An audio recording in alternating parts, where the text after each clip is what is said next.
at some other stores. You know, people like to feed off.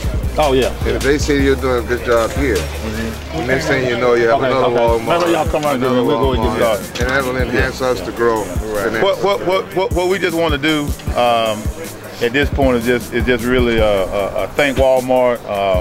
We have a representative here from Walmart, and of course we have the Extra Point Club and Ron Hampton and Reggie Collins, and really it's about we as black men having the opportunity, resources, and the blessings from God to put together, to come together, to bring our young men together, give them the importance of giving back.